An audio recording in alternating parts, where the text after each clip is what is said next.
आज का topic crypto community के लिए बहुत ही ज़्यादा इंपॉर्टेंट रहने वाला है।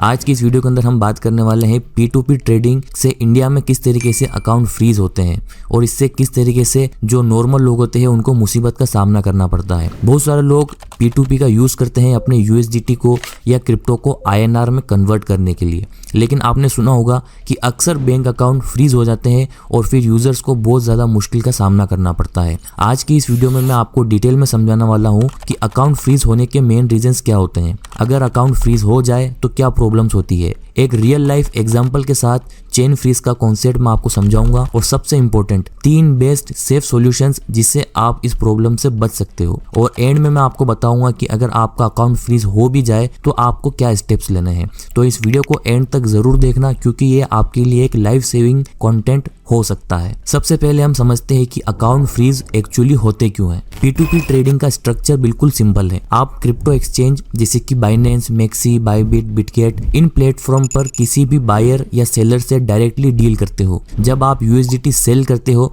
तो सामने वाला बंदा आपको INR आपके बैंक अकाउंट में ट्रांसफर करता है। ये दिखने में सिंपल लगता है लेकिन प्रॉब्लम यहीं से ही शुरू होती है। अगर सामने वाले ने जो पैसा आपके अकाउंट में भेजा है, यानी जब आपने क्रिप्टो को सेल किया और जो INR उसने आपके बैंक अकाउंट में ट्रांसफर किया, चाहे वो UPI, IMPS, बैंक ट्रांसफर किसी भी तरीके से, तो अगर वो पैसा फ्रॉड से आया, जैसे अगर किसी ने स्कैम करके हैक करके वो फंड कमाया है और वो फंड आपके अकाउंट में आया, तो उस फ्रॉड की चेन आप तक आ जाती है और बैंक की नज़र में आपका भी अकाउंट इन्वॉल्व लगता है। अब मान लो A ने किसी को स्कैम करके पैसा लिया और उस पैसे को P2P करके B को भेज दिया और B ने वो पैसा आपसे P2P करके आपके अकाउंट में भेज दिया। अब जब विक्टिम जो होगा वो कंप्लेन करेगा तो पुलिस ट्रेसिंग के जरिए A, B और C यानी आप सभी के अकाउंट फ्रीज करा देती है इन्वेस्टिगेशन के लिए। इसे कहते हैं चेन फ्रीज। चाहे आप इनोसेंट हो फिर भी आपका पैसा अटक जाता है। इसके साथ ही अगर रोज के 20-30 अननोन लोगों से आप पेमेंट लेते हो तो वो भी सस्पिशियस लगता है और बैंक को लगता है कि आपका अकाउंट के लिए यूज हो रहा है। तो ये भी एक कारण होता है अकाउंट फ्रीज होने का। और जब ये रेड फ्लैग्स बैंक को मिलते हैं वो सीधा अकाउंट को फ्रीज कर देता है जब तक कि इन्वेस्टिगेशन कंप्लीट ना हो। अब हम जानते हैं कि अकाउंट फ्रीज होने पर प्रॉब्लम्स क्या क्या होती है। सबसे पहला इशू, आप अपना खुद का पैसा यूज नहीं कर पाते, ना विड्रॉ कर सकते हो ना किसी को ऑनलाइन पेमेंट कर सकते हो। मान लो आपके अकाउंट में 10,000 रुपए हैं और आपने किसी से P2P करके 1,000 रुपए आपके बैंक अकाउंट में लिए, वो पैसा फ्रॉड का था और उसकी वजह से आपका अकाउंट फ्रीज हो जाता है। तो आपका वो 1,000 तो फ्रीज है ही, आपके अकाउंट के जो बाकी के 10,000 रुपए थे वो भी फ्रीज हो जाएंगे और उसका भी आप यहाँ पर यूज नहीं कर पाओगे। अगर आपके अकाउंट से कोई EMI जाती है, क्रेडिट कार्ड के बिल होते हैं या फिर किसी भी तरीके का ऑटो डेबिट आपने सेट किया होता है तो वो भी बंद हो जाता है। और कई बार आपको साइबर क्राइम जहाँ पर कंप्लेन हुई है वहां से नोटिस भी आता है कि आपको इस तारीख तक हमारे पास आना पड़ेगा और ये काफी लोगों के लिए काफी ज्यादा प्रॉब्लमेटिक होता है। आप रहते हैं मुंबई में हो, अगर आपका अकाउंट साउथ इंडिया की किसी कंप्लेन से फ्रीज होता है तो आपको साउथ इंडिया जाना पड़ता है। तो ये काफी ज्यादा प्रॉब्लमेटिक होता है। साथ ही फाइनेंशियली भी ये बहुत ज्यादा महंगा पड़ जाता है। इतना लंबा दूर आना जाना, वहाँ का रहने का खर्च सब मिलाकर उसके बाद भी वहां जाने के बाद भी आपकी प्रॉब्लम का सोल्यूशन आपको नहीं मिलता है। यानी एक इनोसेंट ट्रेडर को भी अननेसेसरी स्ट्रेस और लॉस फेस करना पड़ता है।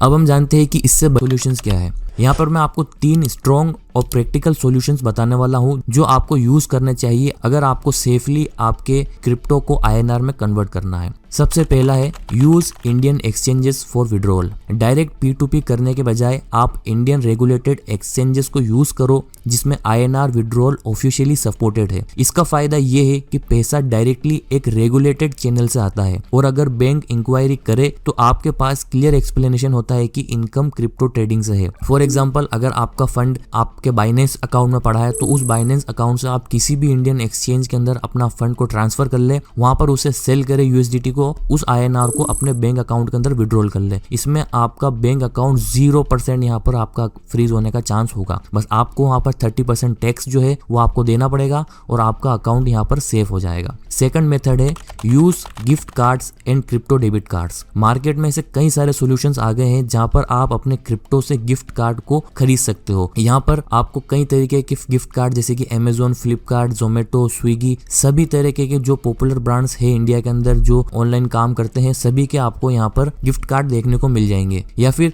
आप क्रिप्टो लिंक्ड डेबिट कार्ड का यूज कर सकते हो जो डायरेक्टली INR में कन्वर्जन करते हैं। काफी सारे ऐसे प्लेटफॉर्म हैं जो इस तरीके का यहाँ पर अभी काम कर रहे हैं। इससे आपके जो बैंक ट्रांसफर का इन्वॉल्वमेंट जीरो हो जाता है और जो रिस्क है वो ऑलमोस्ट जीरो हो जाता है। जैसे कि अगर आपको शॉपिंग करनी है 5000 की तो डायरेक्ट बैंक में विड्रॉ करने के बजाय USDT से आप फ्लिपकार्ट गिफ्ट कार्ड ले लो और उसे यूज कर लो। इससे आपका जो बैंक अकाउंट का इन्वॉल्वमेंट है वो जीरो हो जाएगा और आपका अकाउंट कभी भी फ्रीज नहीं होगा। तीसरा है trade P2P only with in your friend circle.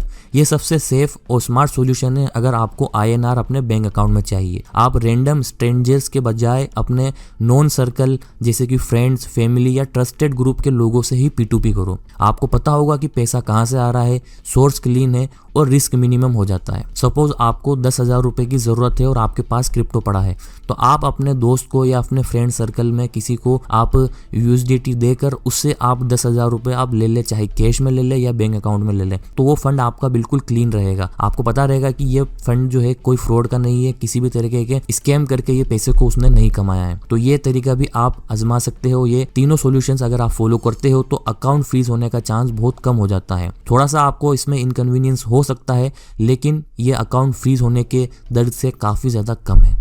अब हम जानते हैं कि अगर अकाउंट फ्रीज हो जाए तो आप क्या करें। तो सबसे पहले तो आपको पैनिक नहीं करना है। आपने कोई लीगल क्राइम नहीं किया है। अगर आप इनोसेंट है तो आपको घबराना नहीं है। आपको इमीडिएटली आपको ब्रांच मैनेजर से कांटेक्ट करके कहाँ से कंप्लेन आई है उसका एक्नॉलेजमेंट नंबर आपको लेना है और किस अमाउंट के ऊपर यहाँ पर फ्रीज आया है वो भी आपको सारा बैंक से पता कर लेना है। उसके बाद आपको जब बैंक मैनेजर ये सारी डिटेल्स प्रोवाइड करेगा तो साइबर क्राइम ऑफिसर का नंबर भी आपको साथ में देगा, तो आप उस नंबर पर ट्राई कर सकते हैं। अगर वो आपका कॉल अटेंड करते हैं तो आप उनको सारी प्रॉब्लम्स बताएं और अगर आपको वो मिलने के लिए बुलाए तो आपको इसके लिए एक लॉयर की जरूरत पड़ेगी, तो आपको एक लॉयर हायर करना पड़ेगा। लॉयर को हायर करके आप कोर्ट के थ्रू यहाँ पर अपना बैंक अकाउंट जो है उसको आप अनफ्रीज करवा सकते हो। इसमें काफी ज्यादा टाइम लगता है और इसके अंदर आपका पैसा भी काफी ज्यादा लग जाएगा। अगर अमाउंट बड़ा है तो आपको जहां से नोटिस आया है वहां पर पेश भी होना पड़ेगा, नहीं तो आपके ऊपर अरेस्ट वारंट भी जारी हो सकता है। सो दोस्तों ये था डिटेल्ड एक्सप्लेनेशन। इंडिया में P2P ट्रेडिंग से अकाउंट फ्रीज क्यों होते हैं, चेन फ्रीज कैसे होता है, क्या प्रॉब्लम फेस होती है